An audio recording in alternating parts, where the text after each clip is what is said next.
Yeah.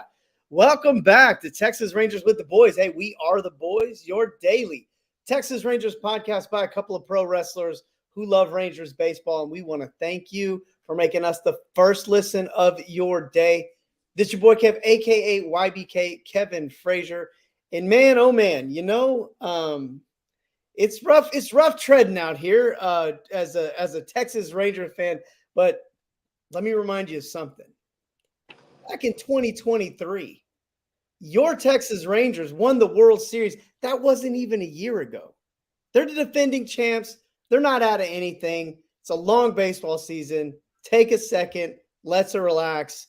Everything's going to be all right. We're going to talk about it today. We'll talk about AOS, talk a little bit about Rangers moves, talk box score, and I got a good question for my buddy here on the show that I feel like a lot of Rangers fans are asking. So we're going to ask the savant a question today. Don't forget to check me out, social media, Kevin Lee Frazier. That's Frazier. Don't forget to check out Texas Rangers with the Boys on social media, TX Rangers, WTB. Don't forget to check out that website, TexasRangersWithTheBoys.com. Oh, one word. I thought Barron was going to do it for me.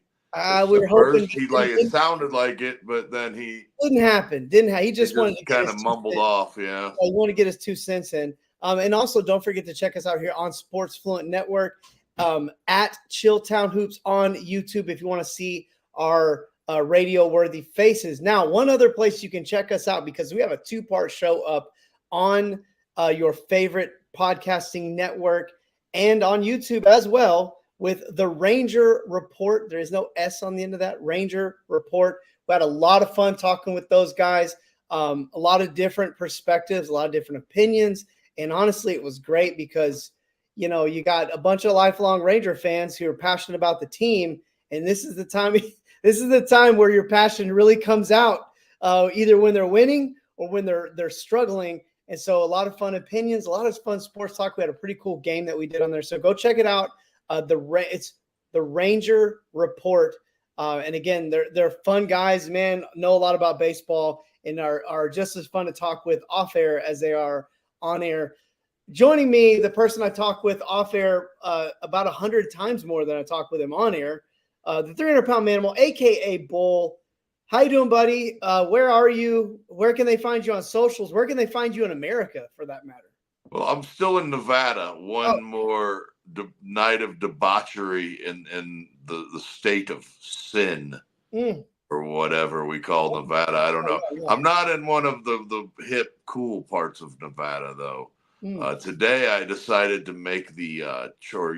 I guess you know how it is. We film we tape these on the night before the show comes out. But anyways, I took a trip down the loneliest highway in America, which is Highway 50 from South Lake Tahoe all the way to Ely, Nevada, which is where I am now. I did make a detour up to Reno, Nevada to collect about $1,600 from the people up there for all those winnings that we had last year in the Rangers stuff. So got a little bit of cash in my wallet. I won't show you how fat it is. It's a lot larger than normal though, for sure.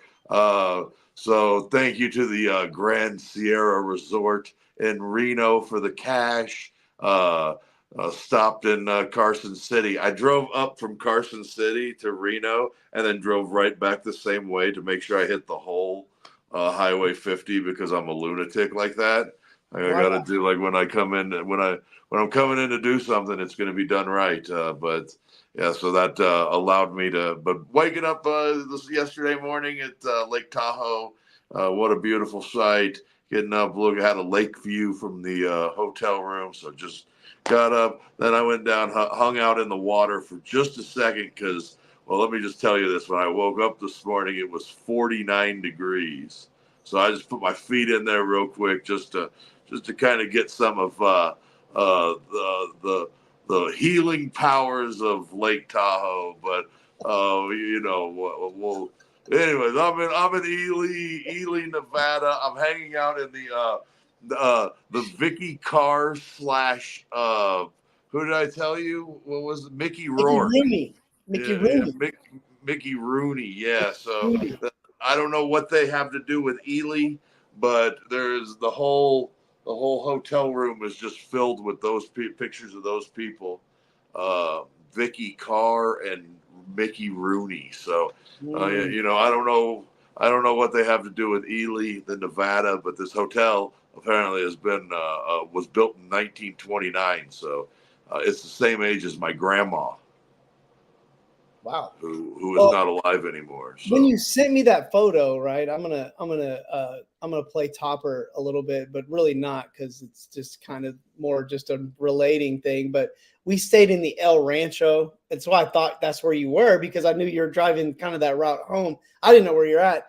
And I thought it was that because they have the deal where they have like the name on the door. Yeah. You're in there and they got pictures and it's like done a specific way, maybe that person. And I think this is similar for sure. But I'm not 100%. I don't know if Vicky Carr was like a. Well, I bet they did, because here's the deal. So quick, like we asked the people at the hotel, like why, and they were like, these people stayed here. And I was like, well, what? And they were talking about Las Vegas and Hollywood and stuff. And so people would shoot movies in these places on a regular basis. Apparently, like, one of those spots. Right at the El Rancho, like that was Texas. Like when they would shoot a movie that was in Texas, they would record it in Gallup. So I imagine like John Wayne probably had a room with the El Rancho, and I can't remember. Everything he did was kind of Texas. Yeah. But anyways, nice room. It's very throwback. I've got a 19th century antique curio back here behind me or whatever. So it's the nicest I've looked. There's a lot of leather bound books in here, and I'm going to tell you right now, this room has a rich, deep smell of mahogany. That's all I'm saying. I'm just saying that I'm in an interesting room, to say the least. But yeah, very cool. I mean, I know we took a long time, so I'll get right to it. Twitter, Manimal Bull, Instagram, Manimal300, and both Facebook and TikTok at Bull Pro. So whatever your favorite platform of the social medias are, find me on there. I will help you get off of the cliff, or hell, I might push you off. Who the hell knows? Come on over, Chad. Hit me up with some questions if you got them. If I don't get to them right away, it's because I'm on vacation and I'm doing most of this thing on driving, or I'm doing it all driving, but I'm driving most every day. So if I don't get back to you right away, don't worry. I'm not pushing you off the ledge. That's not what I meant by that. So anyway, and also Matt War Pro tomorrow night. It's tomorrow night, guys. I mean, today's Thursday. Tomorrow is Friday. It's tomorrow night. Come on out. It's start your Memorial Day weekend off great at the South. The Memorial Day weekend, bro. Memorial Day weekend. Start it off right at the Southside Preservation Hall with Matt Ward Pro. Don't forget that Chicken Heads Chicken Tenders, Kelly's Onion Burgers, Martin House Brewing, they'll all be out there. Also, Starry's Ice Cream. Get you some of that Starry's Ice Cream. I'm going to try and get back in time for not the show. Yeah. For the ice cream. Like, I'm just going to roll in at like 10:15, like off of like just driving all day, looking like hell, and just like, hey, I need some of this ice cream. And she'll be like, oh, here's some ice cream. Here you go. It's not the worst thing in the world. I got some bad news. Oh no. My church, we do our worship night like a night of like music where it's like mostly music. And we do that on the fourth Friday of every month. So I'm hosting a concert tomorrow night and literally like 6 blocks from Matt War Pro. And I'm having a guest friend of mine who was the guy you met at my wedding, Chi-Chi. He's going to be coming in as a guest. Yeah, I actually played softball with Chi-Chi. Yeah. Yeah. We played softball together. Yeah, no, mutual respect between me and Chi-Chi for sure. It's my guy. But so we're gonna be doing our own event for our church on Friday night. We're supposed to have a pretty good turnout for that. just obviously you bring him in, it's like bringing in like a draw, you know what I mean? So we'll have some people out, but I may be able to talk him into him and the wife into sneaking down there and at least popping in, and maybe Starries will have at least a little ice cream left over. Last time we came after the event, there was no food left. We were just like starving. Yeah. We were like, yeah, we'll go to the rest of the show. Everyone went in on the food. They didn't have any burgers, man. They were like, dang it, we're going to have to go to Whataburger or something down the street because there's no food. Well, that's not what happens there at the Mat War Pro. You see all those big heavyweights, you get hungry. Yeah, man. So if how can you look at Brick Savage and not want to like go eat afterwards? You're like, God, yeah, it's like how does it? It's like obviously okay. You need a burger. Like Brick Savage will make you feel like you need to eat a little bit because you're a little slack. But hey, even a guy like me that's 300 pounds, I feel like I could probably have another burger whenever I see old Brick Savage. Yeah. Hit me up on social if you're into church worship music. Friday night, right down the road, we could go do you come hang out with me for a little bit. We could scoot right down the road to Mat War Pro. We could talk Rangers all the whole way there. But a lot going on this weekend. So I'm also singing. Well, of course, it's Memorial Day weekend. Bro. I'm singing at my first wedding too. I'm going to be singing. Yeah, so it's a big weekend. It's a big weekend. Oh, I'm off on Monday. I'm actually off on a weekday. Well, that's Memorial Day, bro. It's a Memorial, bro. Like we haven't talked about the weekend anymore. That's like the actual day. We've been doing that. We've been going 12 minutes. We haven't said anything about the Rangers because there's really not a lot to say. Well, there's some stuff to talk about. I think stuff, but golly, man. I think this is an interesting sign, in my opinion, for the Rangers. I'm not saying that he's going to like come in and shore up the bullpen or anything like that, but I do believe that Nabil Krismat can be a better hand than what the Rangers have right now. I believe that he's his time with the Dodgers, he was getting out. He just kind of happened to be that odd man out there, and they needed arms, and he wasn't. When they had to go to an extra starter with Miller going down early in the season, it kind of affected him, and he's been up and down, and he was good. And when he got designated, I don't know if I guess he slipped through or whatever, but the Rangers in desperate need for some bullpen help. He's a guy that I'm not saying he's going to change the bullpen. I mean, we're talking about a guy that was designated, but he was designated by the Dodgers, not like, the Marlins or somebody like that, he just kind of seems like, hey, let me tell you another guy that was designated by the Dodgers, Josh Force. And that's one of the best arms in the Rangers bullpen when it's healthy. So and he will forever be embedded in Rangers history. Josh Force will always be a Ranger 100%, no matter what. And people will always respect the championship he had with Texas more than they respect who else was the Dodgers championship. Who else was a pickup like this was Adolis Garcia. Yeah, this is just a sign off of the street, so we'll see what happens. But I mean, I would imagine he'll go to Round Rock for a minute, but if they between him being there, now they've got a handful of guys that have got some major league experience, and Brock Burke is now back at AAA Round Rock, throwing for him. I mean. Whenever he went on the IL, you wouldn't have told me that I was excited about Brock Burke coming back. But after watching what's happened to the bullpen since he's been gone, I mean, it couldn't be any worse at this point. And, I mean, at least he was, consistently what he was over the course of the season last year. Whereas, a lot of guys go through ups and downs where he was, outside of a handful of appearances, he was just okay, but he was just okay. And like right now, just okay wouldn't be bad. Yeah. What's else? I've kind of been just checking around here and there. Like Rangers are not the only team struggling with left-handed pitching right now.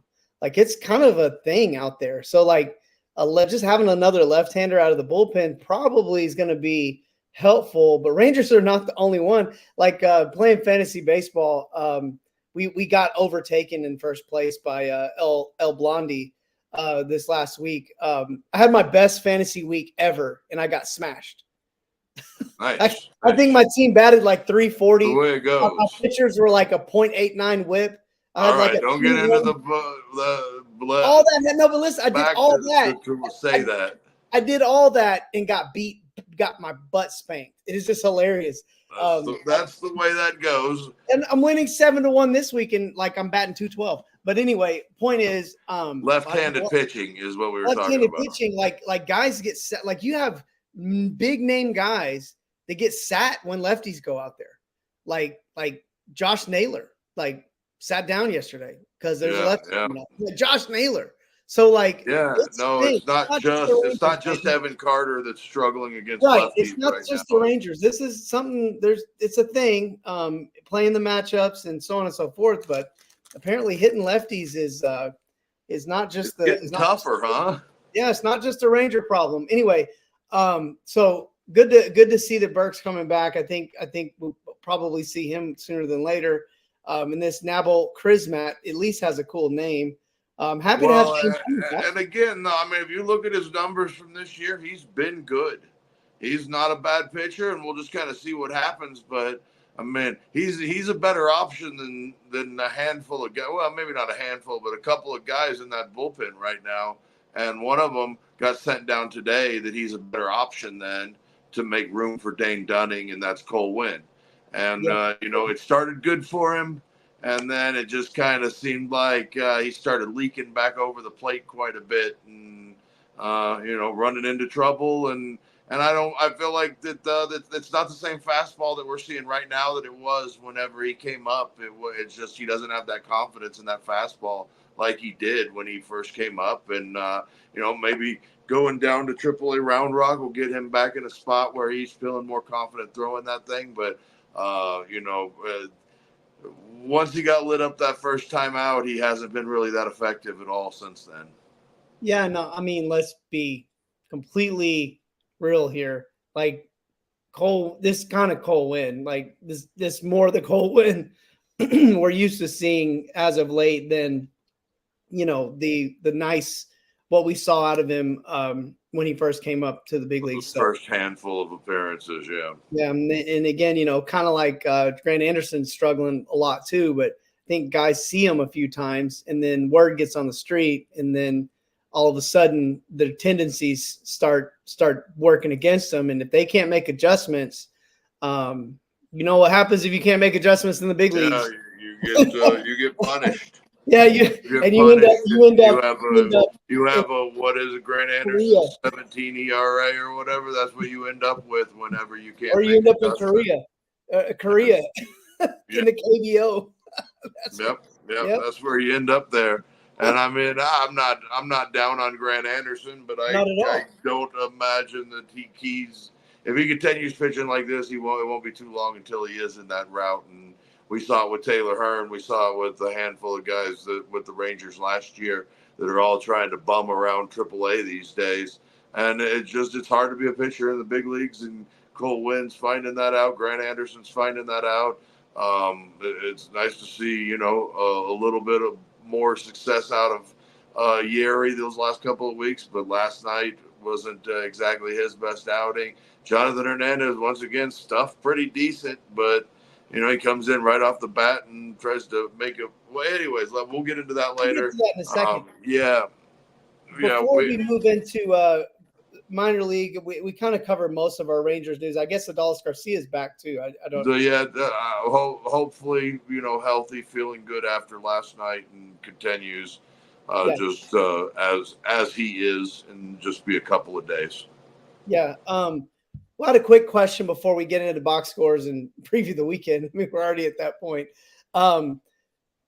Is it time? And again, I'm sure this is a super loaded question. We probably have to make it a two-parter. And we kind of touched on it yesterday, but I think it's worth stopping down and talking about it. Is it time for the Rangers to consider making a roster move, like making a trade, like making some kind of move to get a little bit more what they need in that. And again, I don't want to get into who or what they, like we could get into what they need if we wanted a little bit, but I think it might be better just to talk like first, like should the Rangers, I'm asking you, like should the Rangers like be considering like going out and making a move right now? Well, I guess it just depends on what we're thinking the move is. I mean, do they need a bat that can hit left-handed pitching? I mean, where's that at? I mean, we just said you just said that lots of teams are struggling against left-handed pitching, so it's not just the Rangers. Yep. I doubt that anybody that's hitting left-handed pitching at a strong clip right now is just up for sale. Right. I don't know what it's going to be an overpay probably there at the beginning. We'll just kind of wait and see. But gosh, just it might be time to make a move when it comes to finding a hitter, because I don't think that Robbie Grossman has done anything to, I mean, make you feel good about him being in left field or DHing or hitting it all with, even with lefties. Yeah, I don't know. I wouldn't know what the pieces are right now that would be available and what we would be looking at. And I guess we talked about it the other night, maybe Paul Goldschmidt or someone like that is struggling somewhere. I'd have to look and see where, everybody's at and what's kind of happening. But, I don't know. Maybe it would have been a good move. I don't know. I don't know. I think they're probably in a spot where it's time to start thinking about it, though, for sure. Yeah, I mean, the reason I bring it up is because, how far, like, let's say the team continues to struggle. It's totally reasonable that they could. Mm-hmm. How far back, how far down do you let the team get before you decide you want to do something? And I know it's early, and like you said, it's definitely an overpay. It's overpay time right now. Like you're going to overpay, and that is one negative to dealing now. Now there is one positive to dealing now, and that is that you get first pick. Like you can go. You're not necessarily bidding with anybody.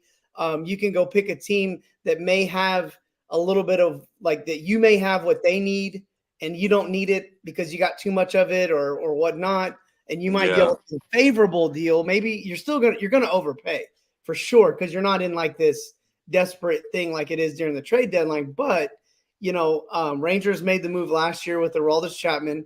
Obviously, everybody, you can go back and be like, oh man, but we gave up Cole Raggins, all that stuff. But I mean, honestly, man, like Cole Raggins at the time, Raggins was struggling. He was struggling, and I'm sorry, I think but a lot more credit to the Kansas City Royals on seeing something with him that instead he had a really nice outing yesterday too. So and I think I think it's time to start thinking about it.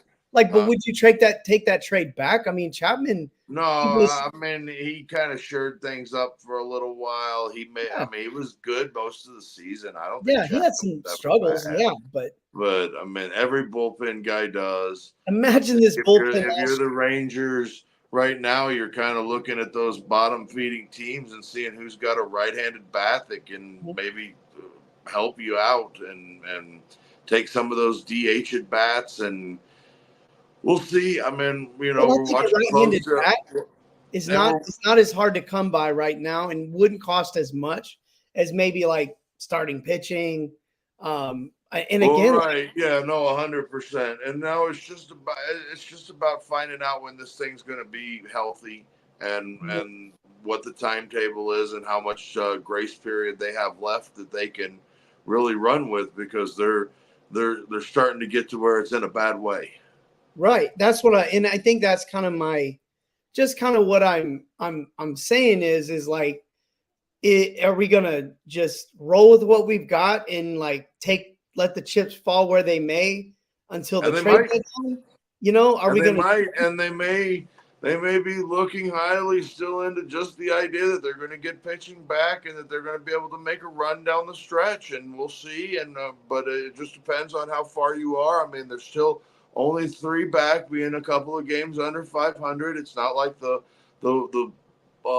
sky is collapsing, but I mean, the teams below them are playing a little bit better baseball than they are right now in Houston and Los Angeles. So that's a little bit concerning. But other than that, I mean, it's just you got to continue with the grind, and the days don't stop because you're playing bad. Yeah. Yeah. I definitely think they should at least be making a few calls, seeing what's out there. And I think maybe tomorrow, like maybe we could kick a few names around, like Let's maybe. do it. And then, we've got to talk about these guys on the farm as who would be heading other places. That's great. I mean, it's willing to. Right. It's a great point. And you know what is also a great point that you're making there is that we do have some exclusive content. Oh yeah, I did that on purpose because I'm pretty good at this. Yeah. So it's called Down on the Hard. No, it's not. It's not that hard. It's called Down on the Farm with the Boys. We cover all things Rangers, minor league. Listen, man, last episode we did was so much fun, and I can't tell you enough that you definitely should go check it out. Our first kind of dip into the Arizona Complex League. So we got to talk about the really young guys. One of the guys we talked about has been with this team since he was 16 years old. So a lot of fun. Man, the number one prospect on the list this last week, man, is a guy that could get you really, really excited about the future. Number two on the list could get you really, really excited about the near future.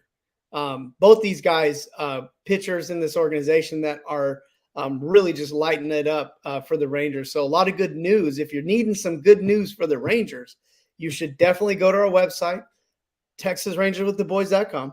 That's all just one word. Or you can go to our Spotify page and check us out there. It's only $1.99 for the audio. If you want to catch our amazing facial expressions on video, you can come here at Chilltown Hoops, and you can get one of 3 levels of subscription. And then on the 3rd level, you can actually pop on here and record the show with us. I probably need to get a little more information about what all they get on that subscription so I can tell you guys a little more. And I will do that. But yeah, Down on the Farm with the Boys, make us your one-stop shop for all things Rangers organization-wide. Now, that doesn't mean you can't go check our boys out at the Ranger Report. But that means that all your Ranger news that you need is right here. You can pop right here and get it every day. Yeah, I mean, hey, you want on the Ranger Report, you got to go over there because they're playing fun games and having really cool guests on all the time. We're just a news show. Yeah. And they have they're big time nostalgic too. They talk a lot about like Ranger history, a lot of throwback type stuff, great trivia questions. Like it's just a lot of 80s and 90s baseball and love it. It's just fun, man. They're fun. And again, they definitely have a fresh take on this team. And honestly, like we just can't get enough Rangers. Texas Rangers with the Boys, Down on the Farm with the Boys. Go check out the Ranger Report. There's tons of Ranger content out there. A lot more now that we're world champs too. So, again, go check it out. And I promise you, man, like you're going to love Down on the Farm with the Boys. My co-host puts a lot of effort and a lot of passion into knowing about these minor leaguers. So, no, I mean, it's just true. They need to know that if they're going to drop a couple dollars a month, that they're going to get their money's worth of content. And I promise you this, you're going to get it. So anyway, well, hey, we're at that time. It's that time. Box score, huh? Yeah, last year these things were a blast. They're always fun when we win, but they are brutal when we lose. This was one of the weirdest games, though, man. This game it was really sloppy. The Rangers Marcus played very poorly that nobody caught. Yeah, I mean that's what I'm saying. The Rangers had 4 errors in the game, and Simeon had 2, Seager had 2 errors. Did he have 2? I think one of them ended up going to Nate Lowe. I think, it was Lowe, the Dunning throw. Simeon made his 2nd error of the season, and like his 2nd one in 3 nights, something like that. Mm-hmm. And Seager, he had one as well. But the Rangers, it was just a little bit sloppy. Tavares had some power down at the bottom of the lineup. Seager, another home run. He's up to 8 now. Are you gonna find a way to poo Josh Smith's 2 for 2 plus a walk. You find a way to No, he was good. He was the best. like I also most compliment impressive. him there or The something. most impressive part of the game because he had two. Not only did he have two big hits there, but they were both 2-out RBI hits. So yeah, no, Josh Smith again. I just hadn't made it that far because I just thought I saw my chance. I took getting the it. home runs out of the way. They had some hits. You started to see some of the offense come around, but you didn't see that big hit that they kind of needed there. They could have used another one after Smith and another one after whoever after Smith, Heim or whatever. So they didn't get all of those hits that they'd been getting last year, but you started to see a couple of them. Just really sloppy defense. I mean, you load the bases, or what was it? Not load the bases, but runners on second and third or whatever. Jonathan Hernandez comes in and he's trying to get ahead coming out of the bullpen, and everybody else knew he was trying to get ahead coming out of the bullpen too, and they were uber aggressive. I don't even know who hit it. I mean, remember, I was on the loneliest highway in America, so it was hard to get reception out there. But not a great day from the Rangers pitching wise. Dunning, It was coming Sosa. back off of hers, huh? So Sosa had the home run against Hernandez. Yeah, and that was another thing. You know what? I do remember that now, thinking to myself, Edmund Sosa's the guy that beat him tonight, huh? That's the Number guy that's 8. going to get him. Yeah. 8th guy in the lineup. Listen to this. Let me. Number 1, Brandon Marsh was like owning John Gray last night. But listen to this. So Marsh, Sosa, and Rojas. This is Rangers 2024. If you want to sum this team's struggles up in 2024, it's no-name left-handers shutting them out, and backup catchers hitting 3 homers, and then 7, 8, 9 hitters just owning them. So Rojas, Sosa, and Marsh were combined 3 for 12 with 4 runs batted in, 3 runs scored over those 3 guys. So like 7, 8, 9, man. I mean, how many? It's been a killer all year long. You don't get mad at Bryce Harper, who's just good. Yeah, hits a homer. Like, what do you? He's gonna hit homers, dude. Like you don't get. I agree. I agree. It's when guys that are scrap heap players beat you. Yeah, and that's unacceptable. And I mean, it's not a knock on those 3 guys. It's just those are the 3. Those aren't the best guys in their lineup, and those are the guys that are killing them. And that seems to be the case almost every night with the Rangers. Hernandez and Rodriguez both threw a lot of pitches again tonight. So, I mean, they're going to be down a bullpen guy tomorrow, or probably 2 with Hernandez and Rodriguez, and then they'll be back at it. Anderson gave up a home run and his ERA went down a couple of points. So, but overall, Bryce Harper. I mean, you can't throw Bryce Harper a strike, for much less a 90 or low 90s fastball. Like, bro, like what do you think's gonna happen?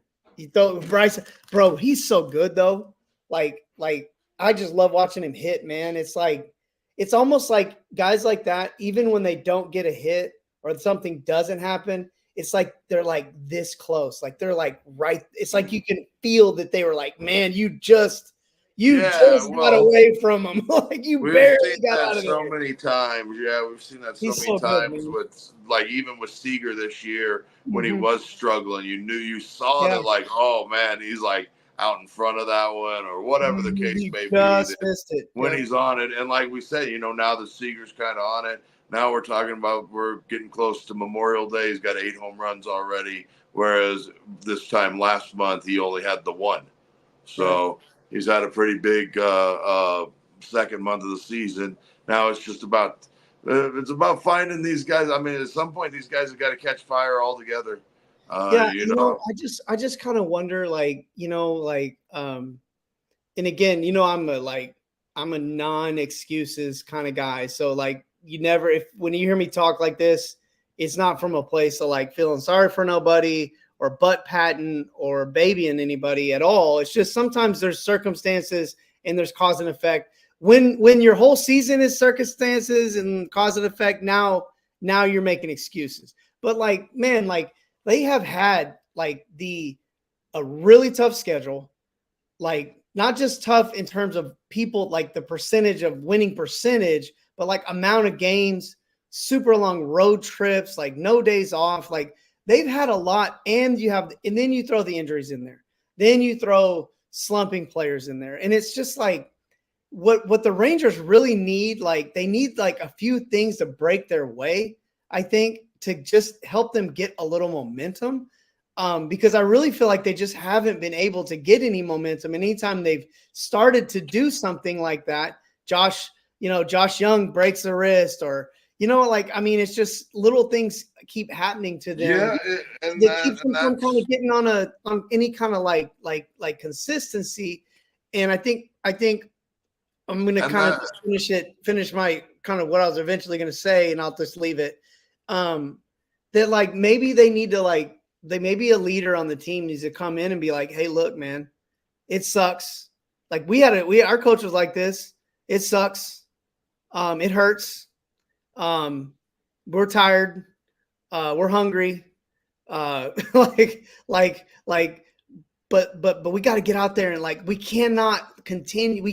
We've got to make a turn here. We can't wait any longer to like get our stuff together and just regardless of all this stuff, because if there's any sport, Bull, and this is why we love this sport, that we know that like a ragtag, wacky bunch of guys, the Diamondbacks last year that made us almost a couple grand this year, made us a couple grand. But like the Diamondbacks, like these are not like, you don't have to be this, like everything doesn't have to be all talented to be great at baseball. You just got to like have a group of guys that play really well together. And I just feel like, man, maybe a leader could one leader in this clubhouse step up and kind of get the team to go ahead.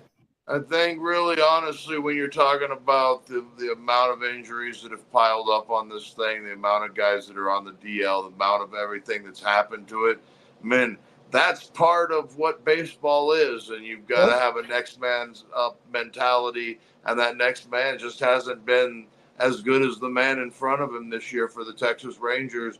And that's the difference between this year and last year. And that's why they're sitting a couple of games under 500. But it's a couple of games under 500 through 50 games. It's not the end of the world. I mean, you're at 50 games right now. You still got 112 games left.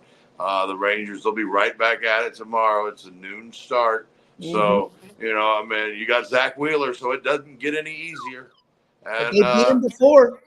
No. And it just, I mean, and the way baseball normally works is some wacky way they'll have a really nice game against Brad Wheeler while the other Rangers, Suarez and Dijon Walker kind of shut them down a little bit. But we'll see. I'm not Andrew Heaney going for the Rangers. It's Valley Sports Southwest broadcast. And, hey, we'll talk about it after it happens. Yeah, you know what I need? I need Wheeler to have a good game, but the Rangers still to win. Well, see, that can't. That's the way you can't. That's the double-edged sword about it, because if Wheeler has an okay game, that means the Rangers are losing for sure. So, it is what it is on the fantasy thing. But at the end of the day, I mean, if the Rangers, if Zach Wheeler has an okay game against the Rangers, which an okay game for him is like 6 innings, 5 or 6 hits, a couple of runs, then the Rangers are toast. They ain't winning that ball game. So unfortunately, I got to not give nothing about Zach Wheeler and be right on the Rangers, because I mean, fantasy will always be second. This isn't the cast from the FX show. I'm not Taco and Ruxin and all those guys from the league. So, anyways. Well, I feel like I can get the best of both worlds. I feel like Wheeler can have a good game, and then the Rangers find a way to still win this ball game. I'll take both. I don't see that happening. I'll take both if I can have it. That's going to be my wish list. Rangers win is what we need. at the end of the day, we need a Rangers win. Definitely. They need one right now. They they don't need to leave Philadelphia with nothing. They need one of them. Yeah, Philadelphia is a heck of a team. Well, hey, thanks everybody for tuning in. It's been fun. Talk some Rangers. We did a little speculation tomorrow. We'll talk about a few possible right-handed bats. I saw a guy named his last name is King, plays for the Padres. That we were talking about a bullpen guy that was not a closer, but he gets a lot. He can get some innings and be really versatile in the bullpen and is good arm. A guy like that, I'm not saying San Diego's getting rid of King, but a guy like that, I think the Rangers could use a 6-7 inning guy, or like a guy when they're tied in a tie ball game or like down by one, and you need like the guy that's not your winning side that can go in and not like give up 6 runs. Well, hell, they need anything to well, you can like not give up 6 runs right now. Right, but you know what I mean? Like just somebody that can keep you in the game if they're not on the win. If in a close game, you're not going out there and giving up 6 runs after, when your team's only down by 1. It'd be nice. I get it. It'd also be nice that, like we talk about, if every time that they didn't have to go out there and pitch, that it wasn't the end of the world, if they're pitching in the biggest situations, they pitched in every time. That hurts too. And overall, I just think the Rangers are in a funk right now, and they're only a win away from getting out of it and getting on that next winning streak. So we'll talk a little bit about that tomorrow, and we'll have a box score for you as well. We'll definitely preview the weekend. Rangers Twins, right? What's that? Twins. Yeah, Rangers have the Minnesota. And it's not going to get any easier because Minnesota is a pretty good ball club, and they had a pretty good winning streak a little early in the season. They're struggling a little bit now, but it's going to be fun talking about the Twins. Anyway, so thanks everybody for tuning in. It's been a blast, from Texas and from Nevada. Don't forget to check us out on social media, TX Rangers WTV. Don't forget to check out that website, TexasRangersWithTheBoys.com. Oh, one word. Where you can subscribe to our exclusive content down on the farm with the boys. We cover all things Rangers minor league. And, big shout out to all of our farm hands for subscribing. Also, thanks for checking us out right here on YouTube at Chilltown Hoops, part of the Sports Fluent Network for the 300-pound manimal. This is your boy, Kev. We are Texas Rangers with the boys. We're signing out.